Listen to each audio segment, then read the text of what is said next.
네, 안녕하세요. 카오인 TV 시청자 여러분. 지성 강문을 탐구하는 중앙 아카데미아. 저는 대학원 신문사 편집장 최준영이라고 합니다. 이번 2025년도 2학기부터는 저희 중앙 아카데미아에서 의미 있는 주제를 가지고 게스트분을 모시려고 하는데요. 특히 올해 대통령 선거 그리고 내년에 지방 선거가 있는데요. 저희 아카데미아 시청자 여러분들께서도 이 정치에 대해서 조금 더 관심을 가지면 좋겠다라는 생각으로 모셔보게 되었습니다. 그래서 오늘 첫 순서로 아주 특별한 게스트분을 모셨습니다. 국민일보와 JTBC 정치부 기자로 활동하시고 현재는 소프트콘 컴퍼니 대표로 계시는 분을 모셨는데요. 대표님의 소개를 들어보도록 하겠습니다. 네, 안녕하세요. 고승혁입니다. 말씀드렸다시피 정치부 기자로 여러 매체에서 있다가 지금은 유튜브에서 어떻게 하면 정치를 재밌게 풀어볼 수 있을지에 대해서 열심히 연구하고 유통하기 위해 노력하고 있는 고승혁이라고 합니다. 반갑습니다. 대표님, 그 방송국에서 많은 이제 인터뷰도 하시고 실제로 이제 정치부 기자로 많이 활동을 하셨잖아요. 특히나 이제 미디어 관련해서 이제 많은 이야기들을 좀 해오신 것 같은데, 저는 이제 대표님께서 이 미디어 알고리즘에 대한 이야기를 되게 많이 하셔서 제가 인상이 되게 깊었거든요. 대표님이 생각하시는 이 알고리즘? 이 좀 어떤 건지 좀 설명을 좀 듣고 싶습니다. 그러니까 알고리즘이 지금 이제 문제점은 너무 자극적이다. 기존에는 게이트키핑 기능이 있어서 뭐 신문사나 방송국에서 팩트가 아닌 거는 애시당초에 화면으로 나갈 수가 없는데, 지금은 일단 화면으로 나가고 나서 자극적이면 잡히다 보니까 정제된 정보가 시청자에게 도달할 수 있을까에 대해서 좀 연구를 해보고 그거에 대한 이제 테스트와 실험을 꾸준히 하고 있는 게 지금 소프트콘 컴퍼니의 프로젝트 목표입니다. 알고리즘이라는 게 개별 이제 기업이 풀어나갈 수 있는 건 아니거든요. 이제 규제를 좀 해야 되는 게 좀 메인인 것 같아요. 결과적으로는 빅테크를 상대할 수 있는 정부 단위의 규제와 협상이 알고리즘에 필요한 것 같다라는 생각이 들었습니다. 실제로 방송에서는 이 소위 말하는 페이크 뉴스, 가짜 뉴스에 대해서는 이제 징계나 제재 조치들이 있는데, 그렇죠. 말씀 주셨던 유튜브에서는 일명 가짜 뉴스가 좀 많이 유통이 된다고 생각하시나요?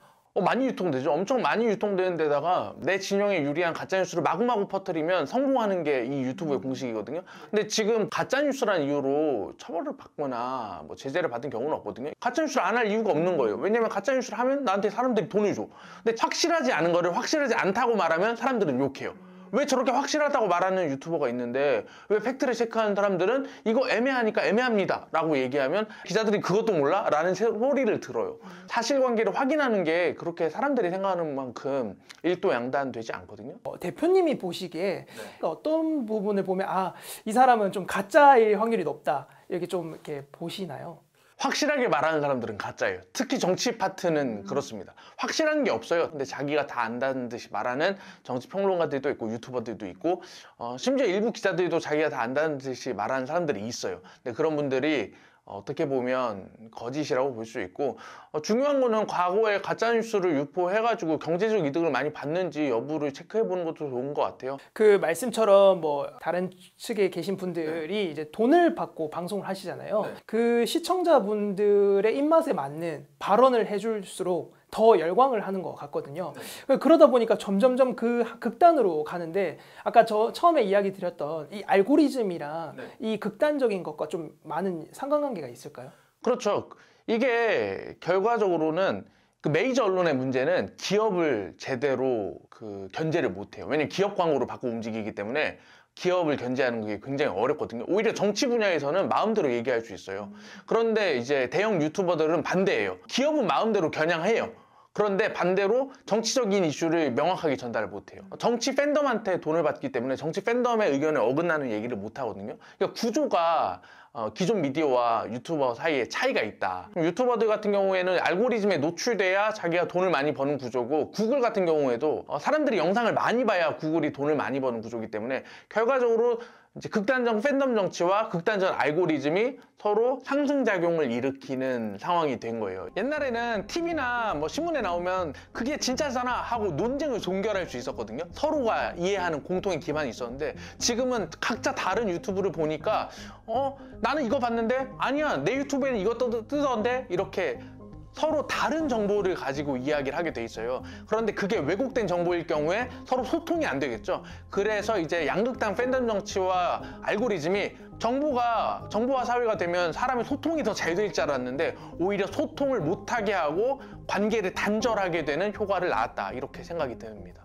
여기에서 팩트라든지 뭐 정확한 분석은 전혀 필요가 없는 일이 되어 있고, 그런 거 하는 사람들은 도태되게 되어 있는 상황이다 보니까 이걸 어떻게 개선할 수 있을까에 대한 연구, 그리고 이제 자본 투입이 필요한 상황인 것 같습니다. 그 말씀들을 들어보니까 이제 극단적 팬덤들을 위한 방송들을 많이 하시는데, 상대를 비방하다 못해서 좀 거짓된 정보를 유포하거나 그런 경우가 많잖아요. 유튜브나 구글에서는 수익을 창출하는 것도 있지만 또 제재도 없진 않다고 제가 알고 있거든요.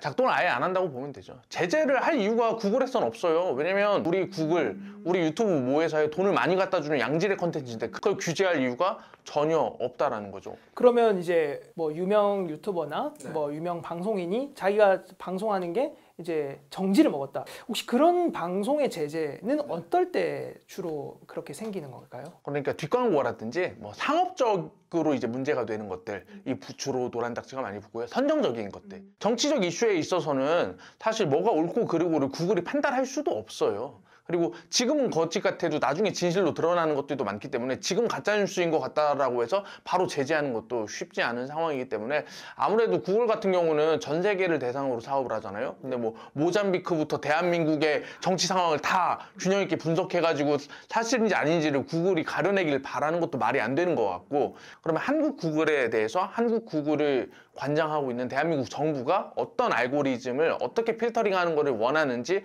그거를 정해서 이제 정확히 내놔야 될 것 같아요. 근데 그때 가짜뉴스를 정부가 정하려는 시도를 하면 안 돼요. 어떻게 보면 생산자의 조건이라든지 좀 우회적인 방식으로 알고리즘과 정보시장을 컨트롤할 필요가 있다라는 생각이 들고 있습니다. 이제 정부에서 이 유튜브나 여러 가지 매체의 알고리즘, 특히나 이런 가짜 뉴스를 근절하는 거에 대해서 아까 좀 말씀을 주셨는데, 이제 대표님이 보실 때 최근에 어떤 흐름이라는 게 좀 있을까요? 전 세계 나라에서 알고리즘을 규제해보자라는 게 있는데 구글에서 그 니즈에 응할 필요가 없는 거예요. 왜냐면 알고리즘을 올바르게 바꾸면 사람들이 덜 볼 거 아니에요. 유튜브에서 이탈하는 거를 정말 싫어하기 때문에 구글에서는 좋은 정보를 유통시킬 니즈가 없습니다. 그러니까 빅테크랑 협상을 할 정말 국가적인 연합이라든지 공동체가 필요한 거예요. 지금 규제에 나서야 되는데 문제는 정치권도 그 이득을 보고 있다는 거죠. 실제로 이제 최근에 보니 AI 영상을 활용해서 이제 정치인들도 이거를 좀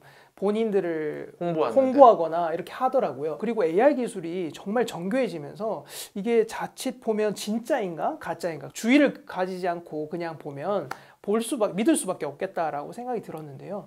대표님 보시기에 이제 실제로 이 AI 기술이 유튜브에 많이 좀 반영이 되고 있는 추세입니까?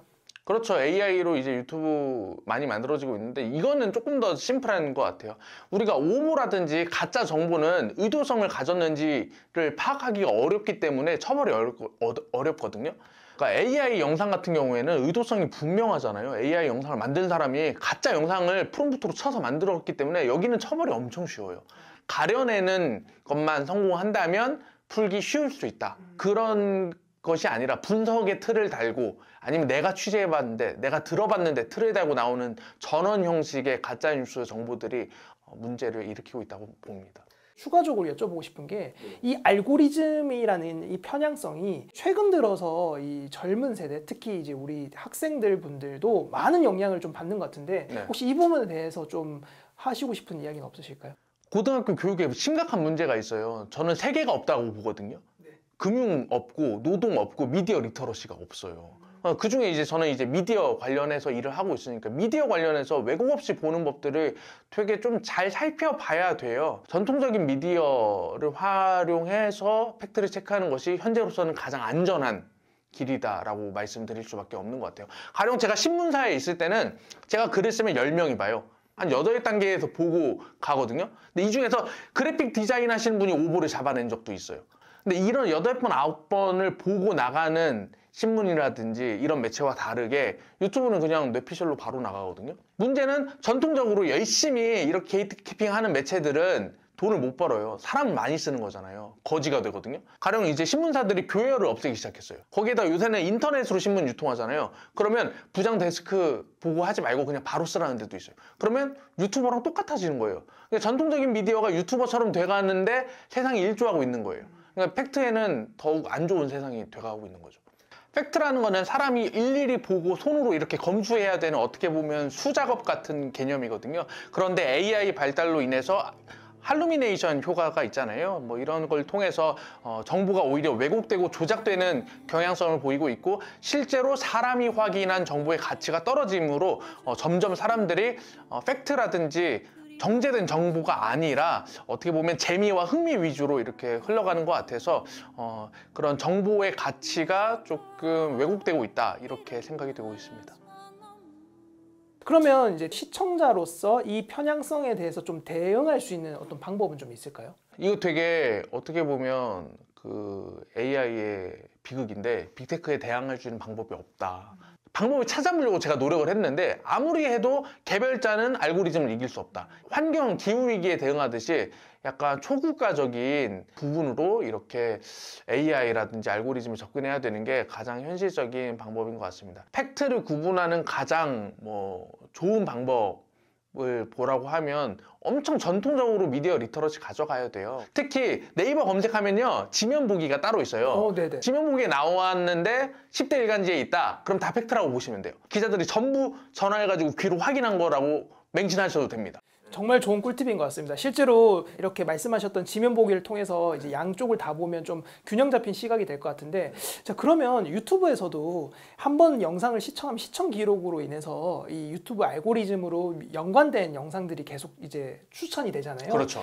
그 논리대로 반대 영상을 보면 좀 이 알고리즘이 좀 중성적으로 바뀌는데 좀 도움이 될까요? 전혀 그렇지 않습니다. 이거를 시도해봤어요. 제가 균형적인 뉴스를 해보면 어떻게 될까라고 시도를 해봤는데, 우리가 균형적인 걸 봐도 알고리즘은 그걸 오염시키기 위해 최대한 노력을 해요. 그렇기 때문에 알고리즘의 늪에서 개인이 벗어나는 건 쉽지 않겠다. 또 한 가지 덧붙여서 궁금한 게, 기록 삭제를 해서 그나마 조금 초기화시키는 게 벗어날 수 있는 방법 중 하나라고 하는데, 혹시 그것도 조금 효과가 없는 걸까요? 이거 조선일보에서 실험한 기사도 있어요. 조선일보에서 실험했는데 동영상 10개 보면 끝나요. 그래서 가망이 없다라는 거를 이미 이제 실험 결과로 도출한 적도 있습니다. 그 대표님 말씀을 들으니까 편향적으로 가는 거는 좀 어쩔 수 없이 가야 되는 것 같은데, 그럼에도 불구하고 이제 우리 대표님께서는 유튜브의 알고리즘 투명성 프로젝트나 뭐 부수기와 같은 이야기들을 주고 주장해 오셨는데, 이 알고리즘을 부수기 위한 부단히 노력하는 것들 좀 더 확인하기 쉽도록 이거는 대표님의 어떤 방법이 있다. 어떤 게 좀 있을까요? 지금 알고리즘이 양극단으로 되어 있기 때문에 제3의 길을 찾아야 되는 거예요. 제3의 정치적 선택지가 없기 때문에 어떻게 보면 그 알고리즘 상의 카테고리가 없는 거예요. 양극단만 있다 보니까 우리가 제3의 정치적 선택지가 있다라는 가정을 하고 그 선택지를 밀어주고 거기서 균형점을 잡는 새로운 프로젝트를 한다면 그것 자체가 알고리즘의 한 분류로 받을 수 있거든요. 그렇게 되면 지금의 부정적인 알고리즘을 현실적으로 깨는 데는 도움이 되겠죠. 결과적으로는 알고리즘을 규제해야 되고 이겨야 된다라는 이제 거대한 거시적인 시각이 있다면, 미시적으로는 구글이 돈을 벌 수 있는 긍정적인 콘텐츠를 우리가 만들면 구글에서도 도움을 줄 수밖에 없는 환경이 되지 않을까 싶은 생각입니다. 그럼 마지막으로 이제 대표님께서 앞서 쭉 이야기를 해주셨는데, 마지막으로 이제 시청자 입장, 그리고 컨텐츠를 제작하는 입장에서 어떤 그 마음가짐 또는 그 태도에 대해서 좀 마지막으로 한 말씀 부탁드리겠습니다. 이거는 진짜 심플한데요. 정치를 보는 사람들이 상대를 죽이려고 해요. 그 마인드를 없애면 됩니다. 아무리 자극적인 콘텐츠를 보더라도 정치는 대화하는 거잖아요. 상대방을 이해하고자 마음을 열고 상대방에게 맥락이 있다라고 인정을 해야 돼요. 결과적으로는 알고리즘에 처음엔 내가 휘둘린 것 같았는데 나중에는 내가 그 알고리즘을 만드는 데 동참하고 있을 수도 있어요. 그거를 굉장히 경계해야 된다 생각이 되고 있습니다. 오늘 좋은 말씀 해주셨던 소프트콘 컴퍼니 고승혁 대표님과 이야기를 나눠봤는데요. 저희 아카데미아에서는 고승혁 대표님을 모시고 이 관련된 주제로 다시 한번 이야기를 나눠볼 수 있는 그런 시간을 가지도록 하겠습니다. 지금까지 중앙아카데미아였습니다. 감사합니다.